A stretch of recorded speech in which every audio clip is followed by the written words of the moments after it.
오늘 말씀 제목은 내 삶에 기근이 올 때입니다.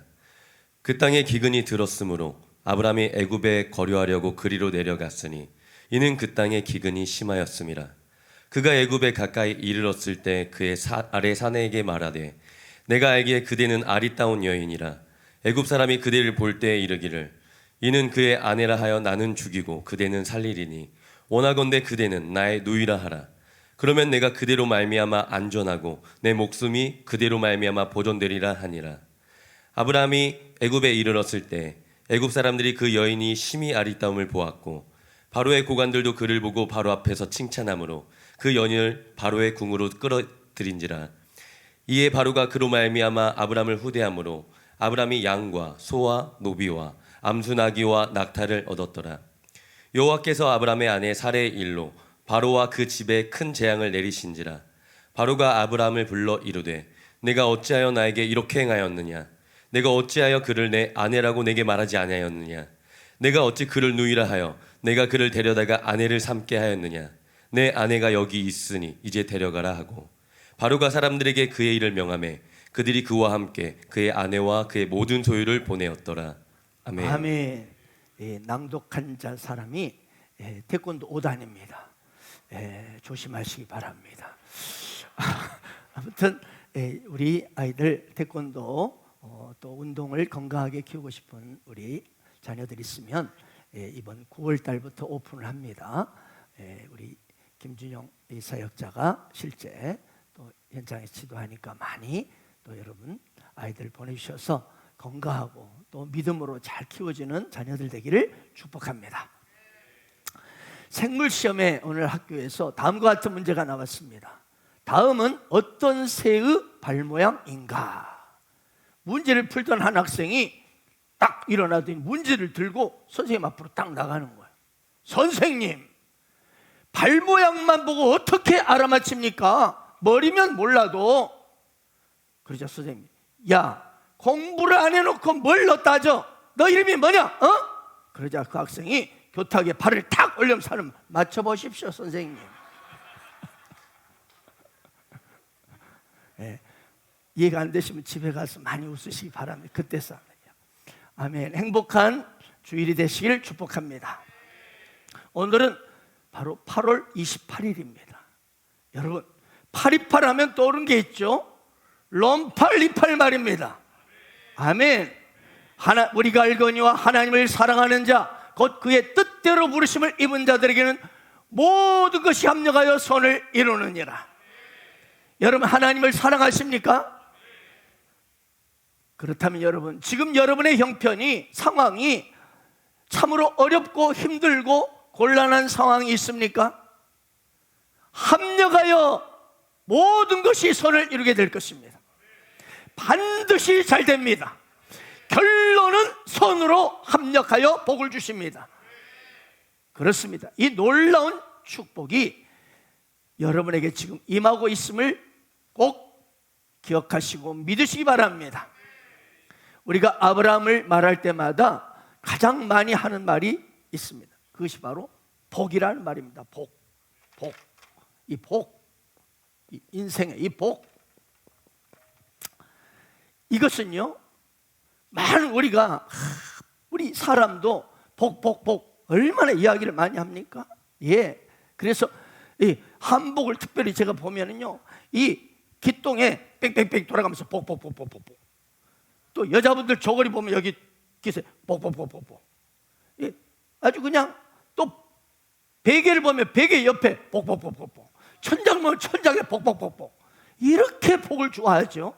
그런데 이 복은요, 사람이 만들어낸 말이 아니라 하나님이 주신 말씀이에요.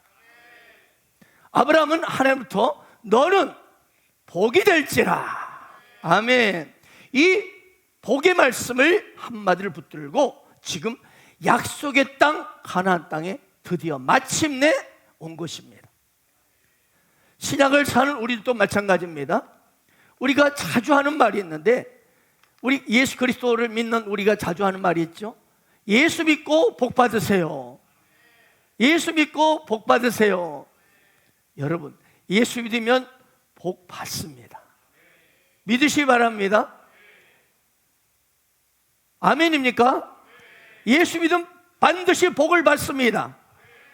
믿습니까? 여러분 양동근 씨 아십니까? 예, 이분은 이 탤런트 겸 힙합 가수입니다.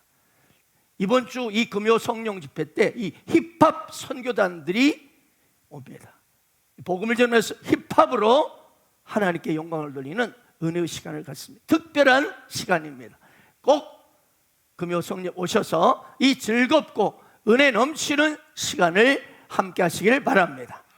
아무튼 이 양동근 씨가 지금은 조금 인기가 약간 시들은 감이 있지만 한때 이분 인기 대단했습니다. 이분이 출연하는 영화, 이분이 그냥 노래하는 모든 곡들이 그냥 대박을 쳤습니다. 그런데 그가 한때 자살하려고 했다는 거예요. 그런 고백을 어느 방송국에 나와서 털어놓고 충격을 줬어요. 어떻게 저렇게 인기 스타가 자살하고 싶다. 그의 음반 이 3집 거울이라는 이 음반집을 발매하면서 인터뷰를 했는데 그 자리에서 이 양동근 씨가 이렇게 고백했다고 합니다. 한때 쓰레기 같은 세상에서 환멸을 느꼈습니다. 이런 세상에 살고 있는 나에 대해서도 비관적으로 느껴왔고 그래서 자살하고 싶다는 생각을 여러 차례 했습니다. 화나게 만드는 상대를 공격하고 싶다는 생각도 많이 했습니다. 하지만 지금은 다릅니다. 믿음 생활 통해서 3, 4년간 저는 많은 변화를 겪었고 지금은 너무나 다른 세상을 살고 있습니다. 이 양동근 씨 8살 나이에 연예계를 데뷔했다고 해요. 근데 8살부터 이 연예계를 함께하면서 그 연예계 어두운 면을 많이 본 거예요. 그래서 그 현장을 보면서 또 세상에 대해서 많은 적개심을 키웠다고 합니다. 그는 말합니다. 앞이 보이지 않는 시기였다. 만약 내가 예수를 믿지 않았다면 벌써 세상을 등지고 속세를 떠나 혼자 고립된 삶을 살고 있거나 아니면 죽음을 택했을지 모르겠습니다. 그런데 내가 예수를 믿고 하나님의 사랑을 느끼면서 3, 4년간 이제는 세상을 보는 눈이 달라졌습니다. 세상 속에 고립됐었고 외로웠고 비관적인 사람이었지만 이제는 십자가 사랑을 배워서 긍정적인 사고로 바뀌었습니다. 앞으로 나는 그 하나님의 사랑에 대해서 노래하고 연기하겠습니다. 이렇게 말했습니다. 그래서 그의 노래 임마누엘이라는 이 곡의 가사를 보게 되면 우리 복음성가 가사 있죠? 그 가사가 그대로 실려 있어요. 사막에 샘이 넘쳐 흐르리라. 주님이 다스릴 그 나라가 되면은 사막에 꽃이 피어 향기 나리라. 임마누엘, 하늘에 계신 우리 아버지. 이런 가사예요. 또 그의 음반 가운데 예수쟁이라는 제목의 노래가 있습니다. 나는야 예수쟁이. 사람들에게 손가락에 상관없어. 나는 신경 안 써. 그것이 바로 내 정체성. 나도 하면 한다고요. 네. 제가 좀 얌전히 있어서 그렇지. 그 고백이 그래요. 이 가사 내용이 나를 어디서나 두루 채우시고 난 또 하나님을 따르고. 이 랩 가사에는 양동근 씨의 현재 심경이 그대로 담겨 있대요. 여러분, 혹시 이 자리에 아마 그런 분이 계실 거예요. 나도 이 양동근 씨 같은 이런 분들의 그 행복한 이야기, 그 어둠과 좌절과 슬픔과 자살하고 싶은 그 심령 속에서 지금은 빛으로, 감사로, 넘치는 평안으로 이렇게 인생이 바뀌었습니다. 이런 행복한 간증들을 듣고서 그래, 나도 한번 예수 믿어봐야지. 이렇게 해서 교회를 나온 분들이 계실 거예요. 나도 저 사람처럼 예수 믿고 정말 나도 이제 이 답답하고 괴롭고 힘든 내 모든 삶을 청산해버리고 저 간증하는 저분들처럼 나도 감사와 행복으로 나도 이제 살고 싶다. 이제 나도 예수 믿고 축복의 삶을 나도 제대로 살고 싶다. 이렇게 맘먹고 예수를 믿겠다고 하신 분이 있을 거예요. 그런데 혹시 그런 분들 중에서 혹시나 복은커녕 행복은커녕 점점 오히려 삶은 더 어려워지고 뜻밖의 고난마저 찾아와서 지금 내가 왜 괜히 예수 믿겠다고 했나 라고 혹시 후회한 분은 없으십니까? 여러분, 고난이라는 단어는 참 즐거운 단어 아니죠. 고난 참 피하고 싶은 단어입니다. 이 고난, 이 복과 이 행복과 정반대되는 이 고난, 이 고난이라는 단어가 사실 너무 싫습니다. 더 이상 아예 그 단어조차 가까이 하기, 떠올리기 싫은, 입에 그냥 말하기 싫은 단어입니다. 아무도 고난을 좋아하지 않습니다. 그래서 우리는 자주 주님, 이 고난을 속히 건져 주십시오. 이 고난의 문제를 빨리 해결해 주십시오 라고 기도하잖아요. 그런데 기도하는데 오히려 하나님 마치 내가 급히 너에게 고난을 보내주리라 이렇게 말씀하신 내 삶에 고난이, 기근이 몰려올 때가 있습니다. 자, 그럴 때 우리는 당황하고 실망합니다. 아니, 예수 믿는 길이 이런 것인가? 뭐예요? 믿음이 흔들리는 거예요. 여러분 어떻습니까? 우리가 자주 부르는 찬송가 384장에 있습니다. 나의 갈 길 다가도록 예수 인도하시니 대주 안에 있는 긍휼 어찌 의심하리요. 믿음으로 사는 자는 하늘 위로 받겠네. 무슨 일을 만나든지 만사형통하리라. 무슨 일을 만나든지 만사형통하리라. 이 찬양은요, 시각장애자인 크로스비 여사가 쓴 시입니다. 웨니 크로스비는 태어난 지 6개월이 되었을 때, 그때 가정부의 실수로 눈을 다쳐서 눈이 멀게 되었습니다. 그런데 할머니가 이 크로스비를 기도하면서 신앙으로 키웠어요. 웨니 크로스비는 드디어 이제 성인이 되었어요. 근데 성인이 되었으니까 더 내 이 판단력과 지각이 분명해지니까 눈을 멀게 한 그 가정부가 그렇게 미운 거예요. 그 가정부의 이야기가 네가 이래서 이렇게 됐단다, 이 말을 듣는데 원망스럽고 그냥 죽이고 싶은, 그렇게 미웠어요. 그런데 그녀가 신앙생활하면서 깨닫습니다. 모든 일은 하나님이 허락하시지 않고는 있을 수가 없다. 모든 일은 하나님이 허락하지 않고는 있을 수가 없다. 내가 볼 수 없는 것도 하나님의 허락하신 것이다. 이 믿음의 눈으로, 믿음의 생각으로 바라보기 시작한 것입니다. 사랑하는 여러분, 그래서 제가 자주 말씀드립니다. 생각이 너무 중요하다는 생각. 이 생각, 이 마인드, 마음,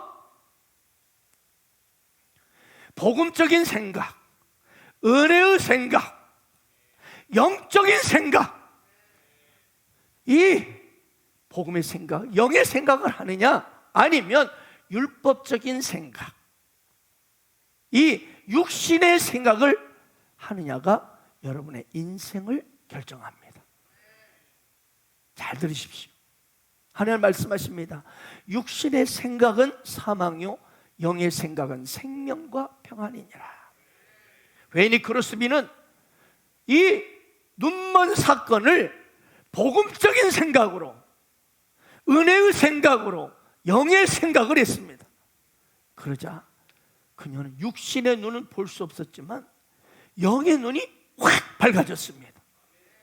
그리고 그녀는 이렇게 고백합니다. 만약 하나님이 나에게 시력을 회복시켜 주신다고 해도 나는 안 받겠습니다.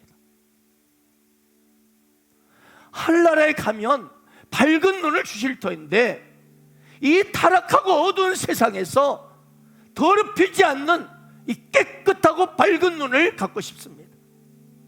그래서 오직 이 깨끗하고 밝은 눈으로 오직 주님의 얼굴만을 보고 싶습니다. 그녀는 또 나는 내 눈을 멀게 한 그 사람을 만나면 나는 그녀에게 한없는 감사를 드리겠어요. 이렇게 했어요. 그리고 그때부터 그녀가 쓴 시가 2000편이 넘습니다. 그녀가 쓴 시가 우리 이 찬송가에 무려 24곡이나 실려 있어요.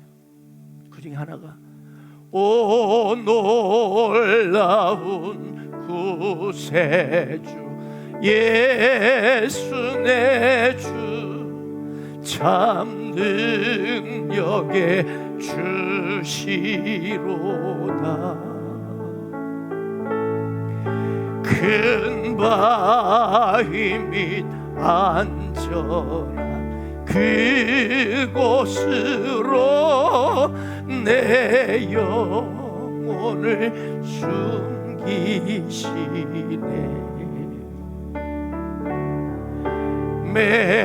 메마른 땅을 종일 걸어가도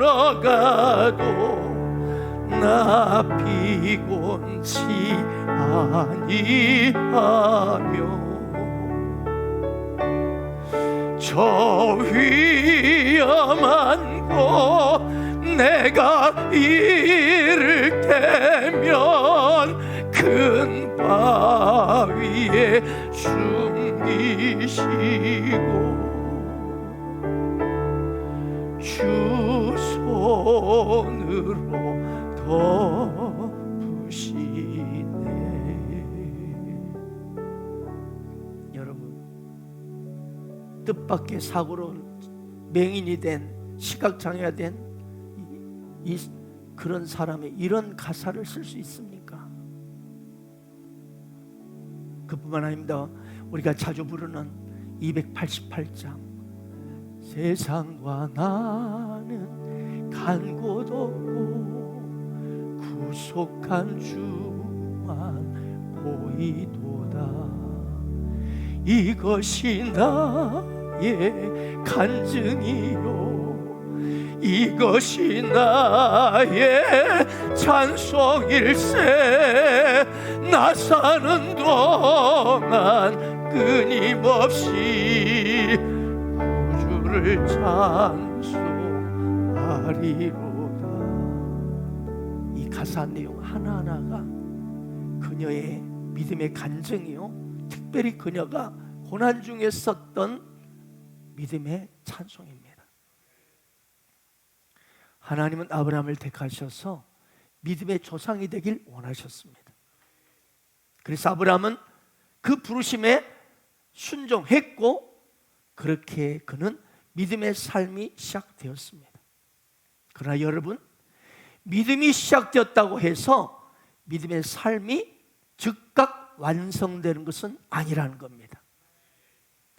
하나님의 부르심에 내가 아멘, 내가 예수 믿겠습니다, 예수를 나의 구주로 영접하겠습니다, 그 영접한 순간부터 그리고 여러분 믿음이 완성에 이르기까지 그 사이에 그 노정에는 수많은 위기와 기근과 고난을 통과해야만 하는 것입니다.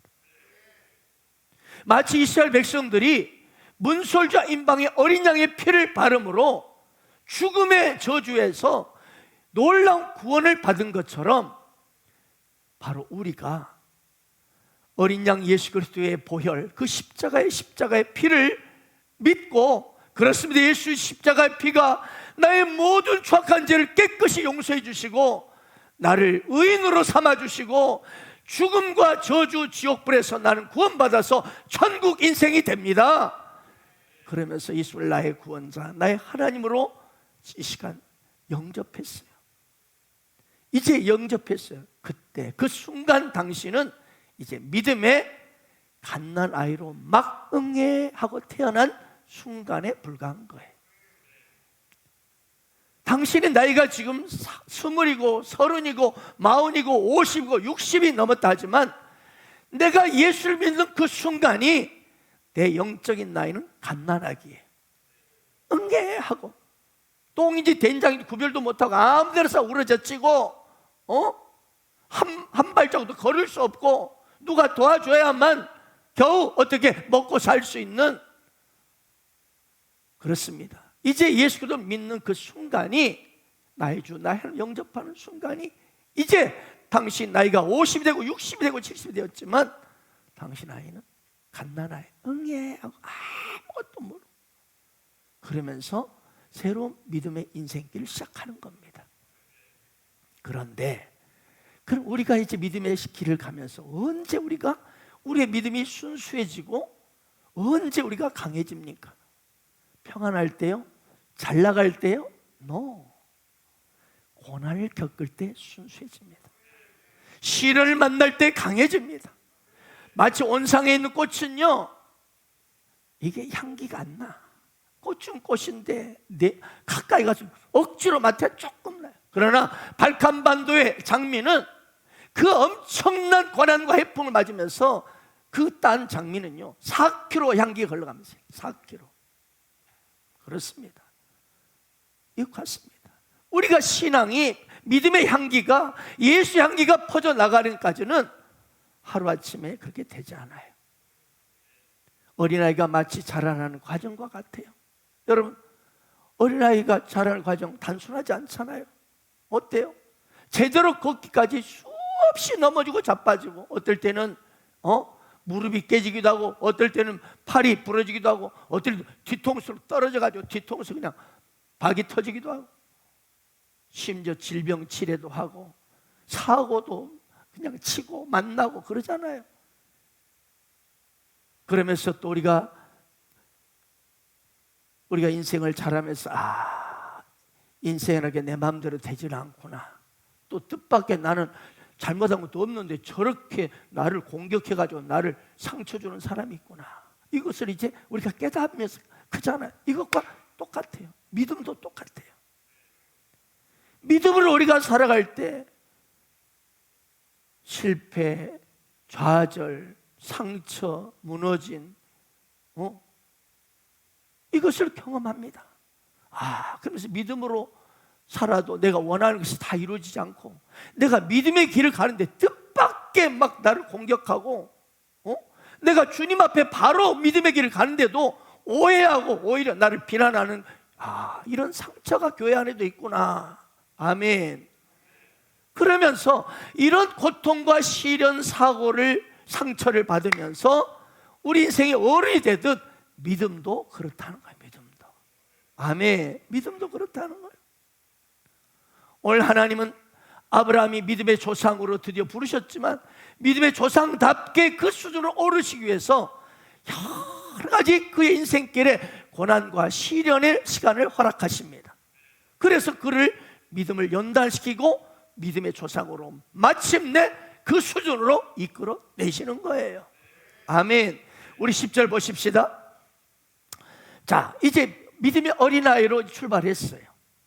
그런데 그 땅에 기근이 들었으므로 아브라함이 애굽에 거류하려고 그리로 쪼르르 내려갔으니 그 땅에 기근이 심하였습니다. 아브라함이 하란을 떠난 나이가 몇 살이었죠? 75세였어요. 75세. 별 의미 없지만 써야 여러분이 좀 집중하니까. 75세에 여러분 하나님이 불렀는데 딱 일어나서 순종하고 떠난 거예요. 혹시 이 자리에 75세 넘은 분 계십니까? 거의 그 아래일 거예요. 잘 들으십시오. 나이 좀 드셨다 하신 분들, 아브라함처럼 지금 당신이 60이 되고 50이 되고 60이 되고 70이 됐다 할지라도 하나님이 지금 말씀하시면 아브라함처럼 응답하시고 순종하시기 바랍니다. 여러분 갈렙 아시죠? 갈렙은 무려 85세나 되었음에도 불구하고 뭐라고 하냐, 그날의 여호와께서 말씀하신 이 산지를 지금 내게 주소서, 당당히 여호수아에게 요청합니다. 갈렙은 그가 40세에 비전을 받았어요. 40살에. 그런데 무려 45년이 지났음에도 불구하고 여전히 그 가슴에는 불타오르는 것이 있어요. 그게 바로 비전이었다는 거예요. 그런 말합니다. 그러면서 모세가 나를 보내던 날과 같이 오늘도 내가 여전히 강건하니 내 힘이 그때나 지금이나 같아서 싸움이나 출입에 감당할 수 있어. 사랑하는 여러분, 사람이요, 비전이 없으면 빨리 늙습니다. 잘 들으십시오. 왜? 이제 난 늙었으니까 이제 적당히 살다가 하나님 부르시면 가겠다는 거예요. 그러다 보니 꿈이 없고 비전이 없다 보면 삶에 활력이 없어. 시체말로 메가리가 없어요. 기쁨도 설레임도 뭐 기대도 없어. 그냥 사는 거예요.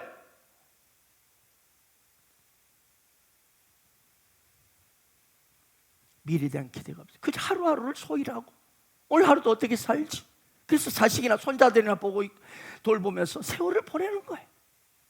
그러니 빨리 늙어요. 빨리 늙어요. 그러나 갈렙 보십시오. 내가 하나님의 비전을 품으니 지금 내 나이가 85세지만 45년 전 40살 때 그날과 같이 오늘도 여전히 내가 강건하여 내 힘이 그때나 지금이나 똑같소. 그래서 전쟁 싸움 얼마든지 내가 붙어서 이길 수 있어. 여러분, 하나님의 비전을 품는 자의 축복이 이것입니다. 아멘. 비전 있는 사람은 얼굴이 싱싱하고 빛납니다. 저도 싱싱하고 빛난 줄 믿습니다. 아멘. 사람 50대, 60대, 70대, 혹시 80대 계신 이 자리에 하나님이 부르실 때가 언제인지 모르겠지만요, 지금 하나님 앞에 비전을 품고 사세요.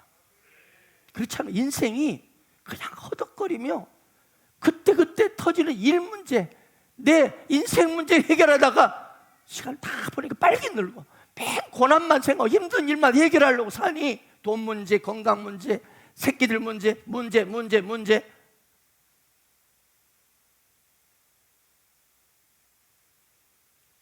여러분, 비전을 품고 살면 사람 인생이 쓸쓸하지 않아요. 외롭지 않아요. 설레임이 있어요. 미래에 대한 기대가 있어요.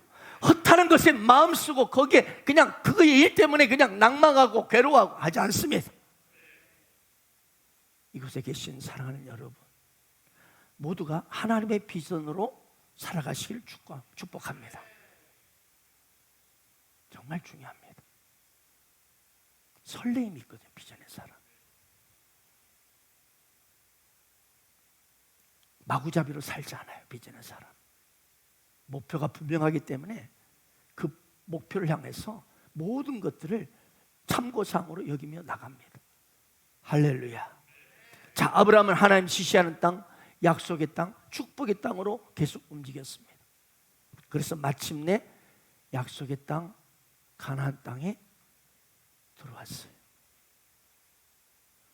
아브라함은 안전하게 인도해 주시는 하나님, 너무 감사한 거예요. 야, 그래서 하나님께 제단을 쌓았죠. 단을 쌓았습니다. 예배를 드렸어요. 그리고 기도도 많이 했을 거예요. 그리고 너무 감사해요. 왜? 드디어 마침내라는 단어가 있잖아요. 마침내 가나안에 이르렀더라. 이 수많은 우여곡절, 드디어 이 비전의 땅에 하나님이 나를 인도해 주셨다. 야, 이제 내가 이 약속의 땅에 왔으니 내가 이제 하나님부터 축복을 이제 막 받기 시작할 것이다. 하나님 내게 약속했지 않는가? 네 민족을 중단 민족을 이룰 것이며 네 이름을 창대케 할 것이며 너는 복이 될 것이다. 야, 그래 약속한 창대한 축복, 내가 이 복덩을 해야 되는 이 주인공의 축복이 바로 내 것이 되겠지 하고 기대했어요. 장밋빛 꿈으로 쫙 가득 찼어요. 이제 나의 인생은 고난 끝, 축복 시작. 근데 이게 뭐예요? 아니 이 약속의 땅, 비전의 땅에 와서 예배드리고 잘하고 있는데 기근이 든 거예요. 흉년이 든 거예요. 아브라함은 순간적으로 당황한 거예요. 아니 하나님, 이곳을 약속의 땅이라고, 너의 비전을 이룰 땅이라고 인도해 놓고는 이 기근이 웬 말입니까? 아니 축복을 주다 약속하셨잖아요. 축복은커녕 나를 굶게 만들어요? 나를 이렇게 내 인생을 기근으로 몰아가요? 왜 나를 고통스럽게 하는 것입니까? 나 하나님에서 잘 살고 있었잖아요. 그런데 왜 또다시 부르셔서 나를 인도하시는데, 이곳에 드디어 내가 또 순종해서 왔는데 왜 복을 주지 않습니까? 분명히 말씀한, 내게 복을 주어 내 이름을 창대케 하리라. 너는 복이 될 것이다 약속하셨잖아요. 너무 실망했을 거예요. 너무 당황하고 낙심했을 거예요. 원망까지 했을 줄 몰라요. 여러분, 이것이 뭐예요? 이것이 바로 믿음의 시험입니다. 믿음의 시험, 믿음의 테스트. 인도 선교사인 에이미 카마이클은 어둠 속에 켜놓은 축복, 촛불이라는 책에서 이렇게 썼습니다. 살다 보면 어려운 일을 당할 수 있습니다. 때로는 원수는 홍수처럼 밀려오기도 합니다. 그러나 그때야말로 우리의 믿음을 입증하고 찬송을 생활로 실현할 수 있는 절호의 기회입니다. 요셉 보십시오.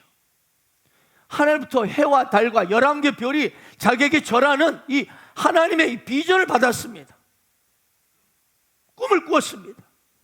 야, 비전을 받고 나서 이제 하나님이 쫙 내 인생길을 비전의 길로 순탄하게 인도할 것이다.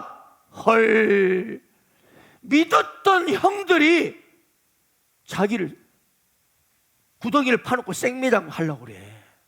죽이려고 그래. 너 때문에 내가 아버지 사랑 못 받고 있다. 그러다가 그냥 루벤이 말리니까 그래도 우리 너만 가. 저 아라비아 상인한테 애굽의 노예로 팔아먹어버립니다. 애굽의 졸지 노예가 됩니다.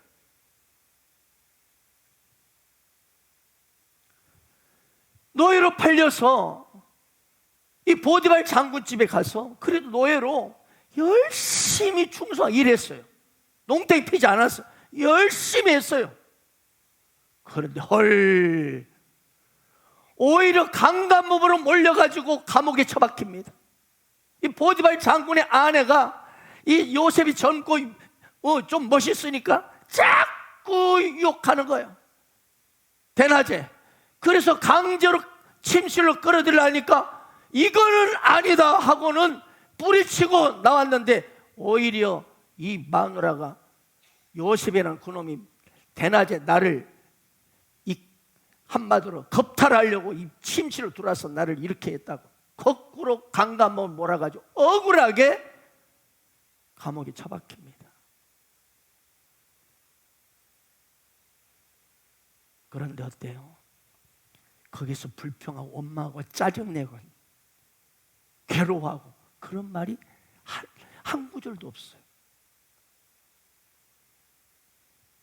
여러분, 이 시험을 통해서 요셉은 그의 믿음이 하나님께 인정받은 것입니다. 믿음 시험에 합격한 거예요. 믿음 테스트에 합격한 거예요. 그리고 드디어 어떻게 됩니까? 그는 애굽 총리 자리에 오르는 거예요. 자기 민족을 이스라엘 구원하는 복덩어리가 된 것입니다. 하나님의 꿈, 드디어 형들과 아버지가 다 와가지고 총리로 딱 있는데 그 앞에서 쫙 절을 합니다. 꿈이 이루어진 것입니다. 여러분, 만약 그때 노예로 팔리지 않았더라면, 형들로부터 시기 질투 받아가지고 노예로 팔리지 않았더라면, 강간범으로 몰려서 감옥에 처박히지 않았더라면 절대 요셉은 애굽 총리가 되지 못했습니다. 그런데 그 기가 막힌 사건이, 그 당시 인간적 눈을 보면 왜 하나님 이러십니까? 아니 내게 비전을 주셨는데 이 기근과 이 기가 막힌 엄청난 고통의 사건을 내게 주십니까? 인간적으로 해석했더라면 그는 비전의 주인공이 되지 못했을 것입니다. 거기도 하나님의 뜻이 있다. 영의 생각을 한 거예요. 영의 생각을. 다니엘은 사자굴에 던져지는 고난이 있었기에 그의 믿음이 하나님께 인정되었습니다. 사랑하는 여러분, 고난을 통해서 여러분의 믿음은 입증됩니다. 뿐만 아니라 이 하나님의 이 허락하신 시험을 통해서 당신의 믿음이 정결해지고 모든 세상적인 불순물들이 제거가 됩니다. 그리고 마침내 진정한 형통의 사람이 되는 것입니다. 욥은 그래서 그가 자신이 당하는 시험에 대해서 이렇게 그는 고백했습니다. 내가 가는 길을 그가 아시나니 나를 단련한 후에는 내가 순금같이 되어 나오리라. 약속의 땅 가나안의 비전의 땅에 도착했을 때 기근이 찾아온 것은 아브라함에는 커다란 믿음의 테스트였습니다. 이제 막 하나님 부르시면 응답하여 많은 어려움을 겪고 드디어 가나안 땅에 왔는데 사실은 아브라함은 영적 어린아이였던 것입니다. 그래서 하나님은 믿음으로 사는 것이 무엇인지를 이 기근이라는 삶의 현장 속에서 실제로 체험하기를 원하셨던 거예요. 그런데 이런 상황에서 믿음이 약하니까 아브라함이 무너지고 맙니다. 나이는 75세나 됐는데 믿음은 뭐예요? 갓난아기라. 갓난아기.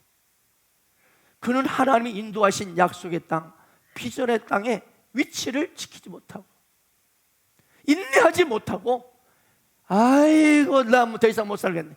아이고 나 힘들어. 애굽으로 쪼르르 도망쳐 버립니다. 저기 가면은 그래도 살만하니까 살만하겠다. 들려온 소리가 너 거기 가면 좋다 하더라. 너 거기 가면 풀릴 것이다. 여러분, 아브라함에게 말씀하신 하나님은 누구십니까? 그분은 온 하늘과 땅을 창조하신 전능하신 하나님이십니다. 믿으십니까? 그러므로 약속의 땅에 비록 기근이 왔으리라도 아브라함 의심하지 아니하고 마땅히 이렇게 말해야 했습니다. 하나님, 당신이 나와 함께 하시기 때문에, 전능하신 하나님이 함께 하시기 때문에 나는 이 기근을 염려하지 않습니다. 나는 먹을 것이 부족하고 내 상황이 어렵지만 전혀 걱정하지 않습니다. 나는 하나님을 절대 신뢰합니다. 나는 지금 당장의 눈앞의 상황이 어떠할지라도 상관없습니다. 저는 주를 신뢰합니다. 그런데 아브라함은 하나님의 비전이고 뭐고, 나 지금 힘들게 생겼는데 뭔 소리요? 그래서 이 기근 문제를 해결하기 위해서, 내 삶에 닥쳐온 이 기근의 문제를 해결하기 위해서 애굽으로 도망갈 생각을 합니다. 여기에 무서운 믿음의 함정이 기다리고 있었습니다. 하나님 분명 아브라함에게 애굽으로 가라고 말씀하신 적이 없어요. 하나님은 내가 지시할 땅으로 가라고 말씀하셨고 그 땅은 바로 가나안이었으라고 분명히 말씀하셨어요. 그래서 그 말씀, 그 비전 앞에 아브라함은 제단을 쌓으며 얼마나 감사하고 울었는지 모릅니다. 하나님, 나 같은 사람에게 이 비전을 주십니까? 나 같은 사람이 이렇게 거룩한 부르심으로 나를 인도하십니까? 그런데 당장 상황이 기근이 딱 몰려오니까, 내가 너무 힘드니까 그 비전 말씀 들리지 않아. 그러면서 계산을 쫙 뺍니다.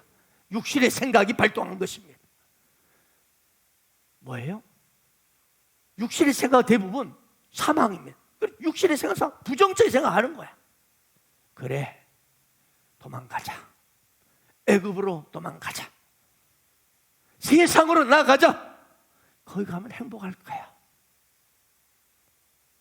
사랑하는 여러분, 여러분이 믿음의 삶을 지금 시작하고 걸어갈 때 그럴듯한 생각에 속지 않기를 바랍니다.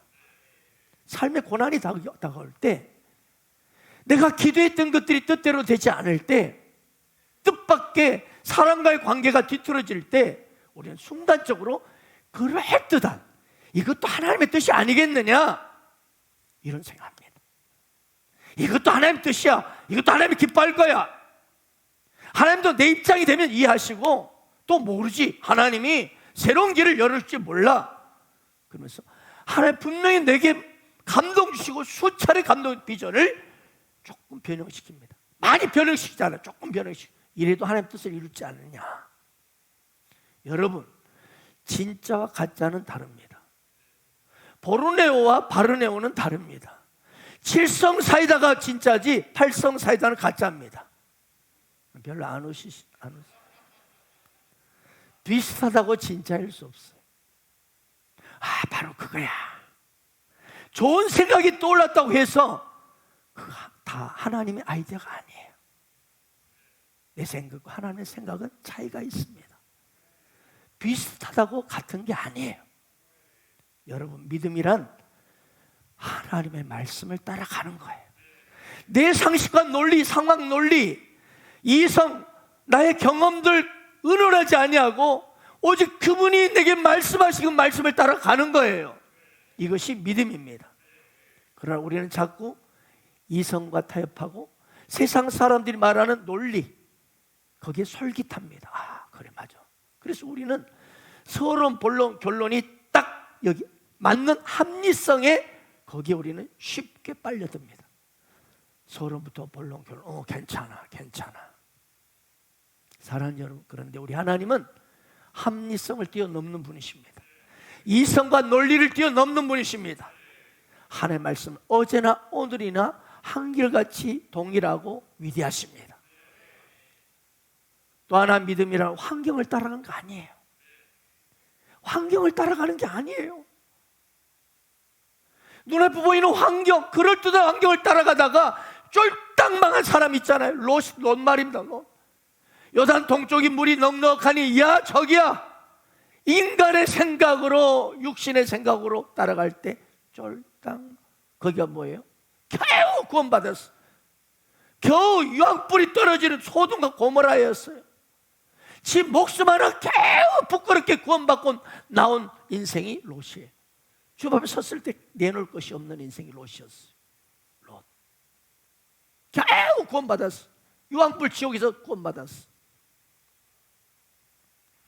여러분, 이해가 되지 않아도, 유익이 없어도, 내 삶에 기근이 닥쳐와도 할렐루야, 하나님의 말씀이기 때문에 그 말씀을 붙잡고 따라가는 것, 이것이 믿음입니다.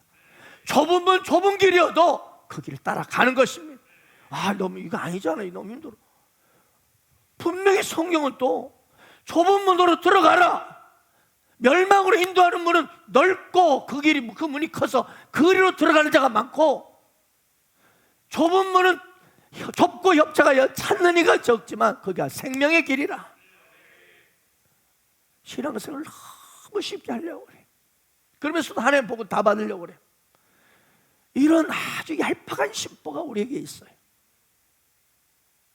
좁은 문, 좁은 길이어도 가는 것입니다. 환경이 어렵다고 목표를 바꾸지 마세요. 고난이 내게 기근이 온다 할지라도 여러분, 비전을 포기하지 마세요. 그냥 가셔야 합니다. 이것이 하나님의 갈망이요, 그분의 명령이기 때문입니다. 내 생각에 넓은 곳으로, 편한 곳으로, 내 육신의 생각이 저희가 행복하겠다, 그렇게 보이는 곳으로 가지 마세요. 사랑하는 여러분, 우리는 결론은 그날이 결정됩니다. 그날, 주님 앞에 서는 그날, 여러분, 이 땅의 모든 부귀영화, 잘나고 못나고 승진하고 어쩌고 합격하고 뭐 아파트 넓고 뭐 대박 났고 엉터리로 살았고 뭐 원룸에 살았고 다 지나 그날 모든 것이 우리 인생에 결정됩니다. 그날의 결정은 영원한 결정입니다. 그러므로 인생의 진짜 지혜로운 사람은 주님 앞에 서는 그날을 늘 생각하고 사는 사람입니다. 그날 우리 부끄러우면 안 됩니다.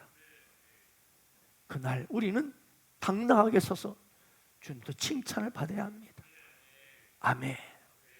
우리 목회도 마치 수천 명, 수만 명 먹겠냐? 그거 묻지 않습니다. 주님 앞에 서는 날 그날 칭찬받을 수 있는가? 그 한 사람 한 사람을 하나님이 갈망하는, 하나님 그처럼 눈물로 주목하는 그 영혼으로 세웠는가?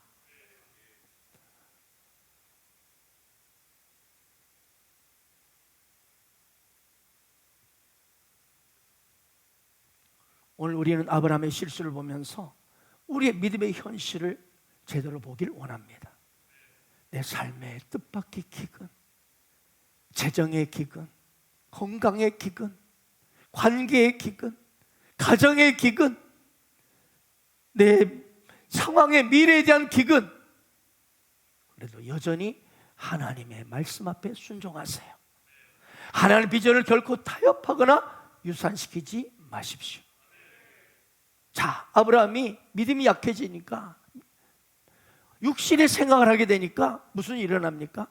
사람이요, 하나님 향한 믿음의 생각을 하지 않으면 어떤 일이야? 항상 이상하게 두렵습니다. 이상하게 불안합니다. 이상하게 뭔 일, 안 좋은 일이 일어날 것 같이 부정적으로 생각합니다. 왜? 육신의 생각은 사망이기 때문에.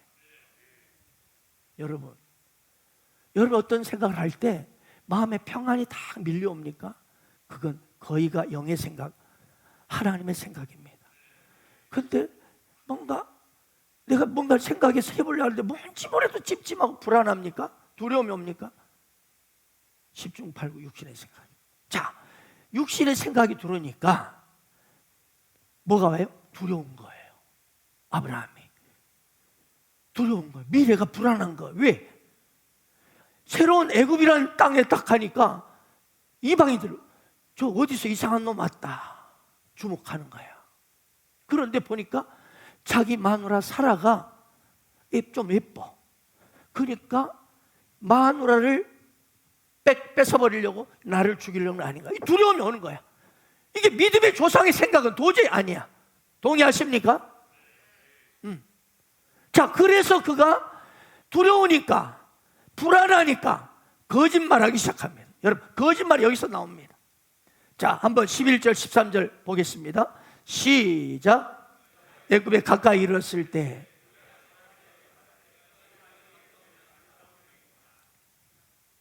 애굽 사람이 그대를 볼 때 이르기를, 이는 그의 아니라여 나는 죽이고 그대를 살리리니 원하건대 그대는 나의 누이라 하라. 그러면 내가 그대로 말미암아 안전하고 내 목숨이 그대로 말미암아 보존되리라 하니라. 애굽에 가까이 가니까 불안이 찾아온 거예요. 왜? 마누라를 보니까 그대는 아름다운 여인이다. 그러니 애굽 사람들이 그대를 볼 때, 야, 저놈은 저 아내가 이쁜데 저 녀석 남편이잖아. 저놈 죽여라. 그래야 저 아내를 취할 수 있으니까. 그래서 하는 말이 뭐예요? 기가 막힌 생각을 합니다. 그대는 나를 누이라 하라.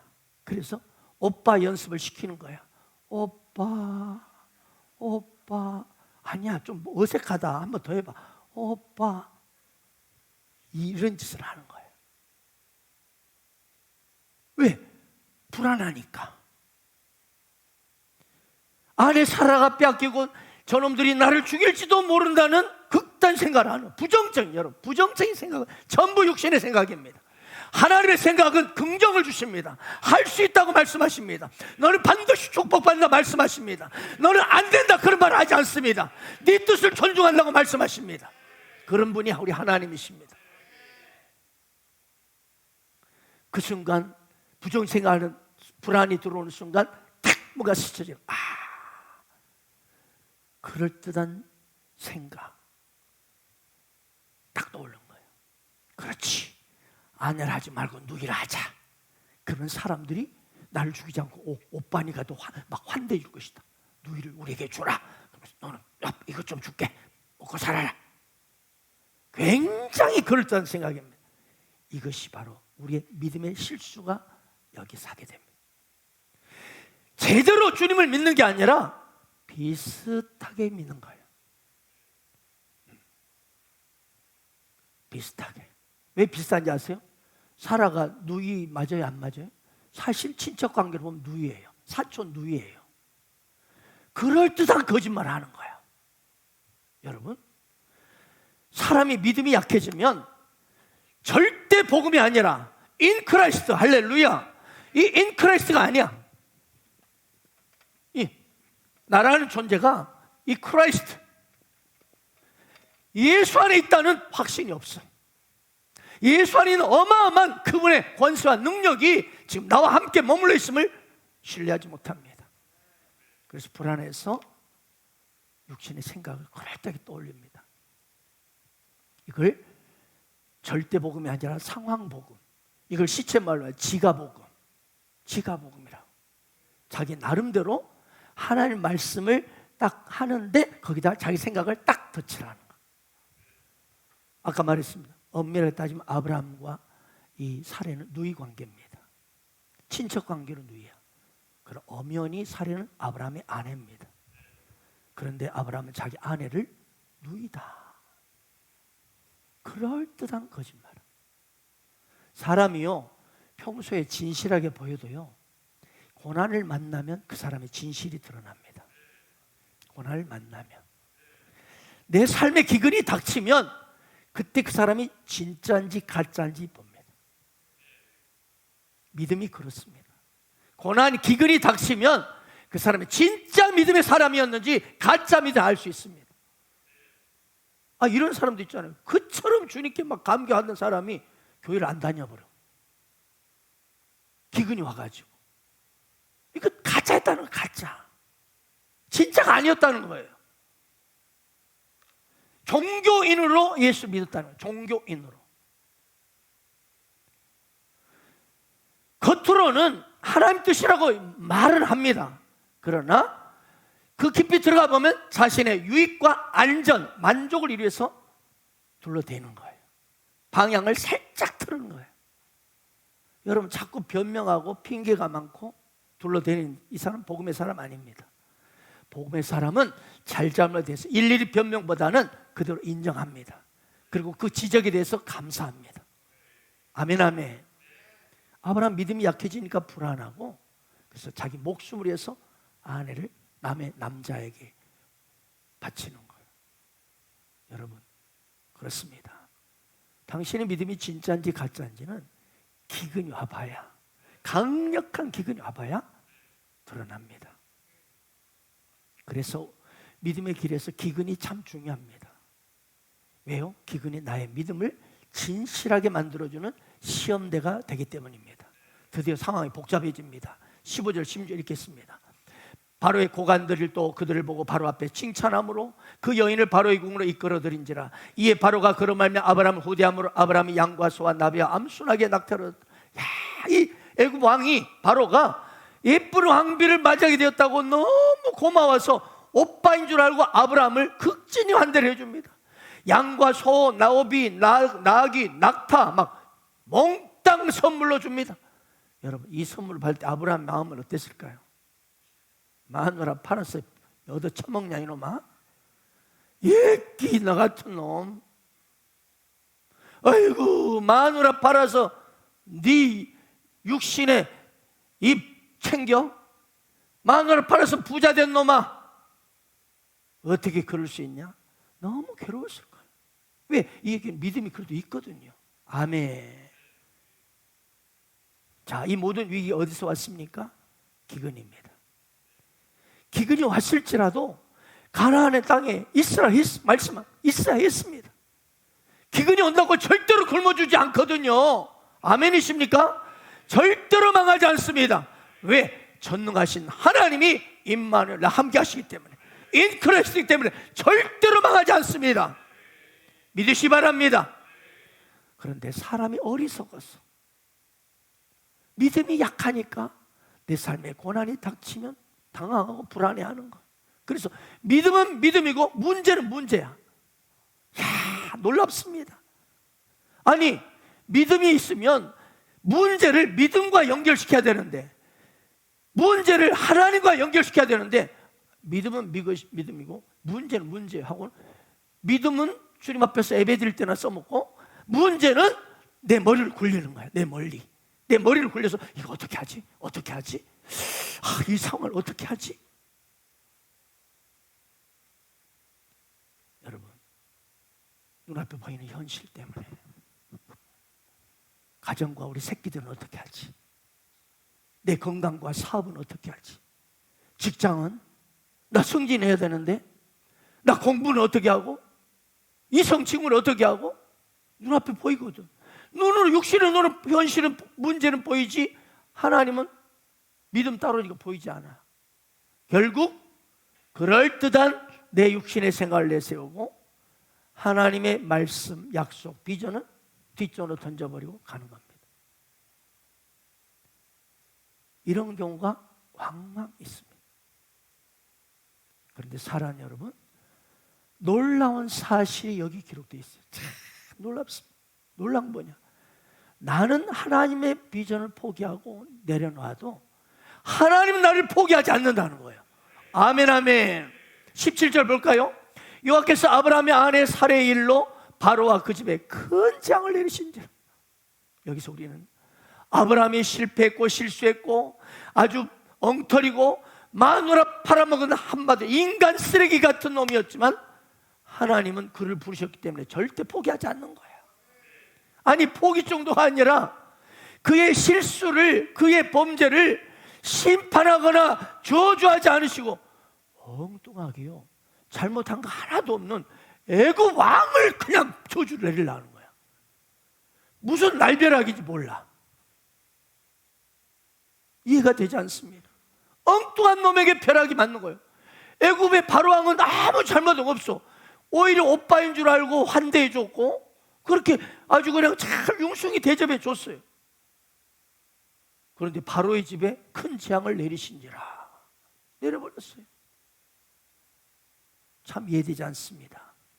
바로 이런 이해할 수 없는 사랑을 하시는 분이 우리 하나님이십니다. 믿습니까? 이해할 수 없는 사랑. 여러분, 십자가가 무엇이죠? 이해할 수 없는 하나님의 사랑을 보여주신 현장이 십자가예요. 5장 8절 보십시오. 우리가 아직 죄인 되었을 때 그리스도께서 우리를 위하여 죽으심으로 하나님께서 우리에 대한 자기의 사랑을 확증하셨느니라. 우리 대신에 여러분 이름을 넣어서 크게 한번 읽어보겠습니다. 우리 대신에 여러분 이름입니다. 시작.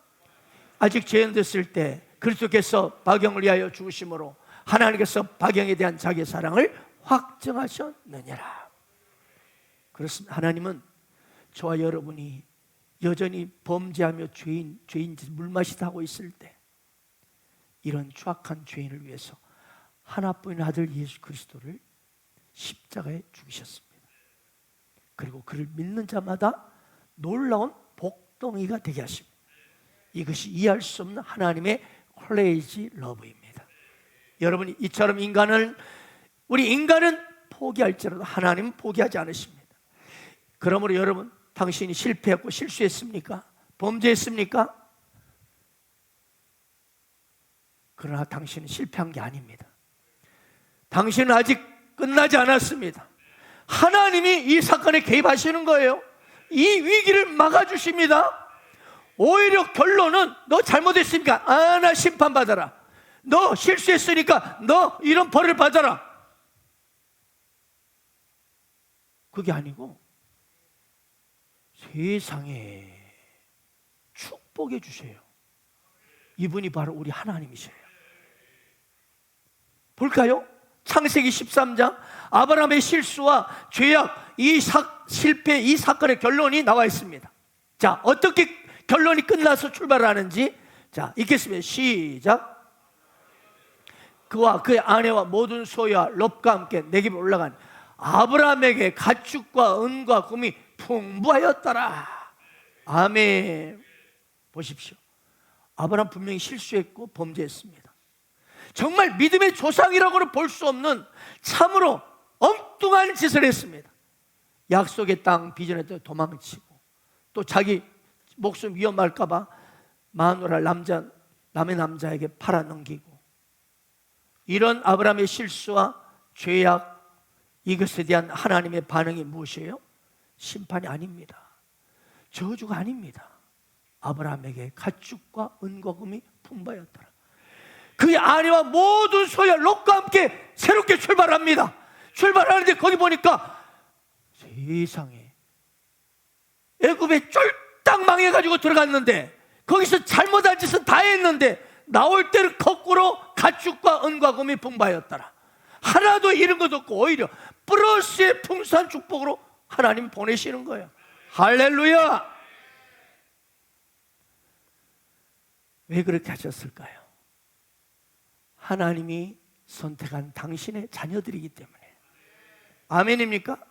못나도 살인죄를 저질렀어도 내 새끼이기 때문에 부모는 자녀를 사랑하십니다. 아멘 아멘. 하나님, 우리가 못나고 엉터리고 실수하고 인간 쓰레기 같은 짓을 할지라도 여러분 변함없이 사랑하셔. 내 자녀이기 때문에. 아브라함을 부르듯 하나님 당신과 나를 부르셨기에 선택했기 때문에 당신의 어떠함에 상관없이 여전히 넘치도록 사랑하십니다. 아멘. 이 사실을 믿으시기 바랍니다. 여기서 또 하나 깨닫게 되는 것, 아브라함이 지난 시간에 말씀드렸죠. 남다른 훌륭한 덕목을 갖추어서 그가 중단 민족의 믿음의 조상으로 선택한 것이 아니었다는 거예요. 뭐예요? 근본적으로 하나님의 무조건적인 은혜였다는 거예요. 은혜. 우리 역시 그렇다는 거예요. 이 세상에 다른 바깥 세상에 있는 사람들보다 훌륭한 덕목을 갖춰서 여러분을 하나님 부르신 게 아니고, 아멘, 그냥 하나님이 무조건적인 선택으로 저와 여러분을 부르셨어요. 그래서 저와 여러분 세상의 최고의 복덩이들이에요.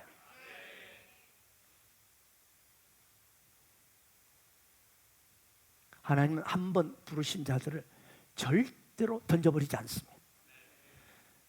데살로니가서 5장 24절 보시죠. 너희를 부르시는 미쁘시니 그가 또한 이루시리라.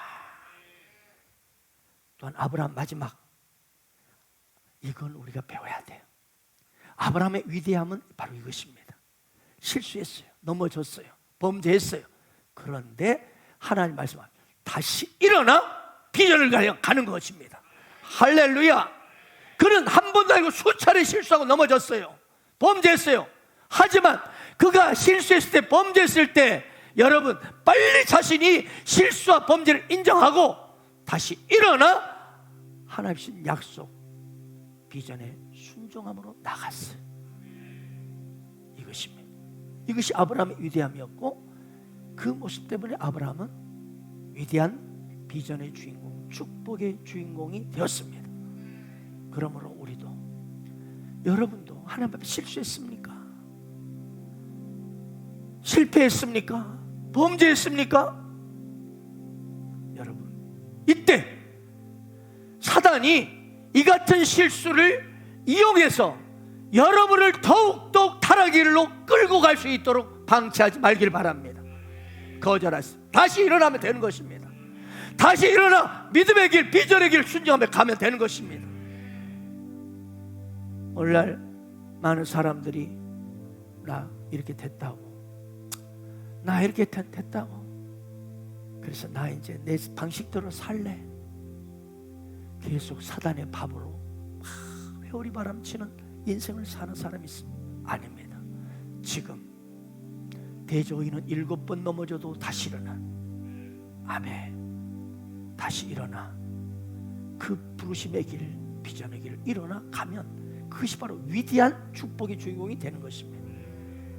사랑하는 여러분, 우리가 여기 잘나서 여기 있는 거 아닙니다. 하나님의 그분의 특별한 사랑과 부르심 때문에 여기 있고, 그분은 우리를 끝까지 지키시고 보호하여 주십니다. 하나님의 은사와 부르심에는 후회하심이 없느니라. 우리 인간은 계산적인 사랑을 하지만 하나님은 계산이 없으십니다. 무조건 사랑입니다. 크레이지 러브입니다. 이 크레이지 러브, 하나님의 이 조건 없는 사랑을 가슴에 새기면서 다시 일어나서 나아가십시오. 그분의 부르심 앞에 나아가십시오. 그리고 세상을 향하여 그분의 부르심 따라 비전 따라 나아가는 여러분 되기를 축복합니다. 아멘.